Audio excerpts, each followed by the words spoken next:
Je me présente, Pascal Houplon, je suis l'un des responsables de l'association Aube Durable et on a le plaisir aujourd'hui de vous présenter une table ronde qui n'est pas tout à fait ronde, mais en fait le but c'est que vous échangiez avec nos deux intervenants qui sont là un maximum. Moi évidemment j'ai prévu des questions, mais bien sûr prenez-moi la parole, c'est ça qu'on attend. Alors, le dispositif, on a l'habitude de faire ça depuis quelques années. C'est un échange à bâton rompu autour de la végétalisation dans la ville. La place de l'arbre, de la nature, de la désimperméabilisation. Voilà. Wow, d'un coup. Merci. Entre deux élus qui sont directement impliqués, puis vous qui pourrez à tout moment poser des questions, les questions que vous souhaitez. Moi, j'essaierai de jouer le candide. C'est-à-dire, j'essaierai de rebondir sur vos interventions. J'essaierai également de leur faire traduire des mots du jargon politique et technique qu'ils pourront éventuellement employer. Et puis il y aura Annie Boulin, qui est membre de l'association, qui vous passera le micro si vous avez des questions à poser. Voilà un petit peu pour le cadre. Je présente les deux intervenants qui sont autour de moi. On a à ma droite Arnaud Magloire. Arnaud Magloire, on avait deux bonnes raisons, au moins deux bonnes raisons de l'inviter. Au moins deux bonnes raisons. Sur ce thème, d'abord parce qu'on est chez vous, on est à Sainte-Savine. Hein, je crois qu'on est à Sainte-Savine ici. Hein. Physiquement, oui. Voilà, physiquement on est à Sainte-Savine, que cette belle fête se passe à Sainte-Savine, en partie sur le finage de votre commune, et de Saint-André, et de la rivière de Corps également, et de la ville de Troyes. Voilà. Et puis, deuxième bonne raison de vous inviter, alors je dis vous, en vérité on se tutoie de temps en temps, mais je vais essayer de garder une distance cordiale, protocolaire. Ensuite, parce que vous êtes vice-président de TCM, chargé du développement durable, et que donc vous êtes au cœur du sujet de la végétalisation de la ville et de l'agglomération, et de ce qu'on peut impulser comme politique pour végétaliser notre agglomération.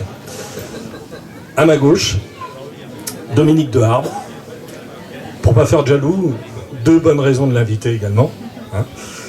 D'abord parce que vous êtes conseiller municipal à Troyes et que vous avez une mission particulière auprès de François Baroin, c'est que vous avez en charge, si je peux dire, l'adaptation au changement climatique. Donc là, vous êtes au cœur aussi du sujet. Et ensuite, parce que vous êtes depuis de longues années quelqu'un qui a incarné l'écologie à Troyes. Si je dis pas de bêtises, vous avez fait vos premières armes au moment de la campagne de Dumont, c'est ça? Et puis, voilà. Et puis vous êtes l'un des fondateur localement des Amis de la Terre, c'est ça? Non, Terre-de-Liens. Non, alors, les Amis de la Terre, j'étais adhérent jeune étudiant, mais je n'étais pas à l'origine. À l'origine, je pense que c'était Francis Tabouret et puis Roger Marre, qui devait avoir créé le groupe local. Voilà, et moi j'ai adhéré à ce moment-là en 73, 74, 73. Mais vous êtes quand même, c'est quelqu'un qui est reconnu depuis très longues années autour de l'écologie à Troyes.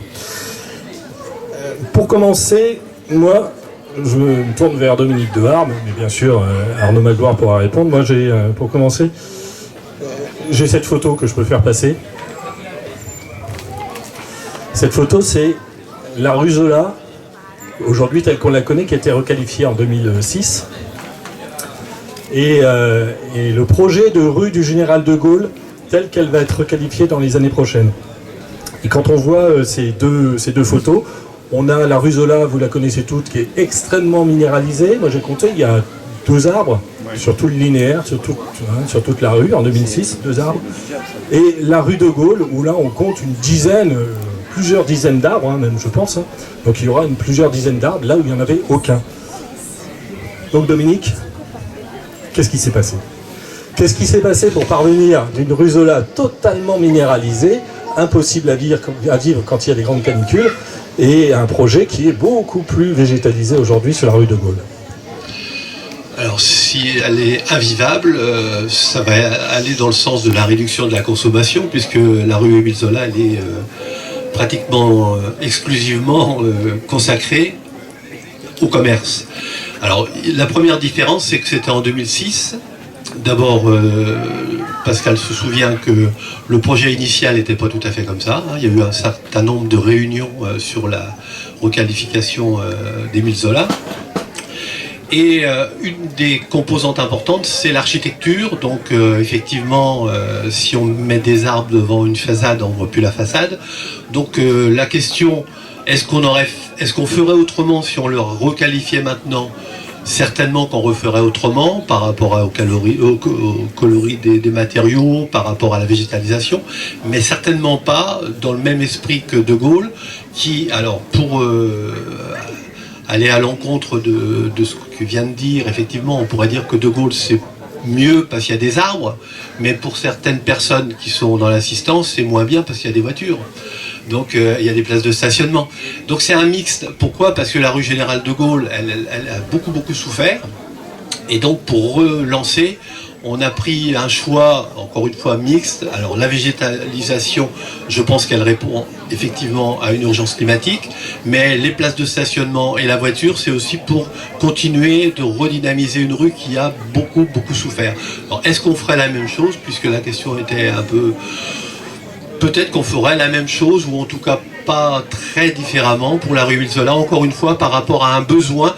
Toutes les villes ont une rue commerçante comme ça. Je dis pas que c'est bien, les enseignes, on voit que c'est des franchises, etc. Ça correspond, sinon à un besoin, du moins à une envie des gens.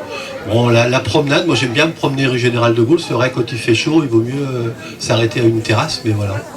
Mais au fond, est-ce qu'il n'y a quand même pas, quand on regarde les projets récents qu'a mis en place la ville de Troyes, Chaumdé, donc rue du Général de Gaulle, place Langevin très récemment, est-ce qu'il n'y a quand même pas une prise de conscience des enjeux climatiques qui fait qu'on voit la ville et qu'on aménage la ville différemment et qu'on la végétalise davantage? Bien sûr, Troyes, comme toutes les autres villes, a bien compris l'enjeu climatique. Alors, quand on parle de climat, encore une fois, moi je suis assez prudent parce que c'est pas les villes ne vont pas compenser, par exemple, les pertes de forêt dans le Grand Est. On a dans le Grand Est beaucoup coupé à cause des scolytes pour notamment les résineux. Moralité, les forêts du Grand Est captent moins de CO2 et c'est pas les villes qui vont compenser ça. Hein. Faut pas non plus, on fait notre part, quoi. Après, c'est plus sur la qualité de vie. On parlait des canicules, des îlots de chaleur. Bon, c'est sûr que on doit lutter contre ça pour permettre aux gens de se promener et de vivre en ville, de vivre dans des bonnes conditions. Après, quand il y a de la place, c'est beaucoup plus facile à aménager que quand on n'a pas beaucoup de place. On parlera peut-être tout à l'heure des rues Courtalon et Bégan. Voilà, l'étroitesse des rues fait que parfois on n'a pas forcément le choix. On est sur une ville, notamment un cœur de ville qui est quand même très serré, très dense, avec des petites rues, on le voit à la rue Général de Gaulle. Si vous passez en ce moment dans les travaux de la rue Général de Gaulle, vous voyez que tous les réseaux, c'est impressionnant, et donc ça limite aussi la plantation d'arbres. Arnaud Magloire, vous êtes arrivé à la mairie de Sainte-Savine récemment, hein, c'est de 2020, hein, c'est ça l'élection, donc Dominique est engagé et élu depuis plus longtemps, mais est-ce que vous sentez quand même, et notamment au sein de TCM, également une prise de conscience autour de ces enjeux climatiques et de végétalisation? Est-ce qu'il y a une prise de conscience de la part de vos collègues, une envie de mieux végétaliser leur ville? Est-ce que ça bouge finalement? Merci. Pour répondre simplement et clairement à la question, effectivement, je pense qu'il y a une... c'est pas critiqué, mais je pense qu'il y a une question aussi peut-être de génération qui fait que la prise en compte des facteurs climatiques et environnementaux est un petit peu plus prise en compte qu'auparavant. Et puis aussi, même globalement, ceux qui n'étaient pas forcément convaincus se font rattraper aussi par le dérèglement climatique, voilà, les pics de chaleur, en tout cas une saisonnalité qui est de plus en plus instable, et d'où la nécessité, notamment en tant qu'élus locaux, alors là je parle avec la casquette avec la casquette de maire, de se dire que voilà, si on est élu local, c'est pour le confort des habitantes et des habitants, et donc bien évidemment la question de la végétalisation et de l'aménagement urbain prend une place très importante pour nous, donc sur nos aménagements, nos réflexions, et de se dire qu'effectivement on était dans des villes et une configuration qui, voilà, on va pas questionner le passé et de se dire plutôt se projeter sur l'avenir, plutôt de se dire bah voilà, sur un certain nombre d'équipements, il y avait le tout voiture, et donc forcément avec des aménagements bien souvent très, très minéraux, très accumulateurs de chaleur. Et puis aussi, on a aussi quelquefois des contraintes. Typiquement aussi pour nous, pour Sainte-Savine, on a quand même aussi l'étroitesse de certaines rues qui empêchent un certain nombre de choses. Pour autant, la question de la végétalisation est de plus en plus prise en compte, à la fois sur la question de la chaleur, mais aussi, comme c'était évoqué, sur la question de la désimperméabilisation. Puisque il y a la question aussi maintenant, avec quelquefois des épisodes pluvieux plus intenses, où il y a nécessité de pouvoir avoir une capacité d'absorption plus importante. Donc voilà, sur le côté ville, je pense qu'il y a une prise en compte plus importante. Et à l'échelle de l'agglomération, il y a des choses aussi qui avancent. Après, on a des... Il y a des outils. TCM dispose d'outils pour impulser un petit peu les... Alors je dis d'outils, mais ça peut être...